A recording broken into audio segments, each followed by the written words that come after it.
kings and queens in the Dark Ages, they had to be kind of evil. Marvel came to us and said, your game is very successful, you guys have a very creative voice. We had this idea of like maybe launching a character that would be launched in the comics and in the game at the same time, which never happened before. They sent us this blurb. It was no more than a couple of paragraphs that was written by Al Ewing. He wrote about this character that he intended to develop called Guillotine. I was so very excited about creating a character for Marvel that will be part of the mainstream universe and also in the game.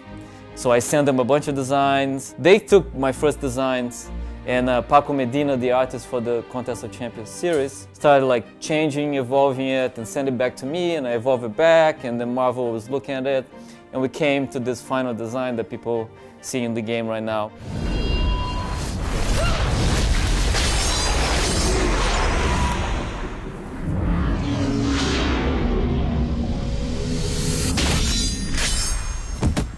Guillotine was the first big original character, but after that they said, oh, you want to create more? One of the ideas is to create a gallery of rogues.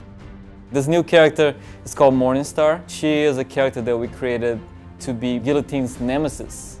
Guillotine has this connection to the occult and the horror and the catacombs of Paris and this whole like ancient Gothic history. Me and Al talk sometimes about it, like what is this long history of the blade, where did it came from. A logical development of that is to, show another person that had that blade before, Morningstar, she used to be this Eastern European queen, the Dark Ages, that owned the sword and used the sword to subjugate her own people. She was like this tyrant type figure. So they invade her castle, classic horror, with the pitchforks, and take the blade from her and trap her in this Iron Maiden. The mystical Iron Maiden that can trap the soul and the body of the person. So she dies, but her soul gets stuck there for hundreds of years. Until this evil force comes to visit Mephisto. He takes interest in the queen and say, hey, I'll make a deal with you. I'll give you a way to walk free again and go after the revenge. He transforms the Iron Maiden into this golem-like body. Of course, being Mephisto, he tricks her. You're not really free, you're still stuck, but you can walk. And he gives her like another weapon because he doesn't have the blade anymore. He gives her the mace, the mystical mace that's able to capture souls.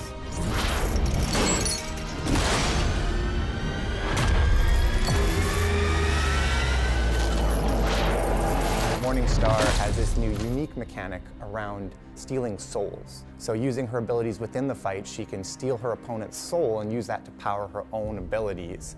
And then being successful through a series of fights, she'll gain more and more abilities throughout the course of the quest. With her signature, she actually has the ability to lower the effectiveness of some of her opponent's key buffs, as well as steal part of that effectiveness for herself.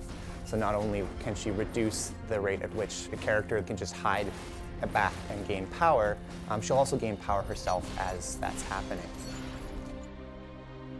Working for Marvel has been such a dream come true for like all of us. This is like a passion project, and there's no single day that I don't come to work smiling, oh, what we're gonna do today. We have more ideas for the future, definitely, but we always have to make sure that they make sense for the game, for the fans, this is a natural progression or a natural adaptation that lives in our own universe. And I hope they like all the original creations. We want the universe of the Contest of Champions to be looked at as something that is fresh, but also pays homage to everything that is around in the Marvel universe, because I owe that to my 9-year-old self, and I think a lot of us feel the same. We will never forgive ourselves for doing things out of character. We always want to be Marvel, 100% Marvel.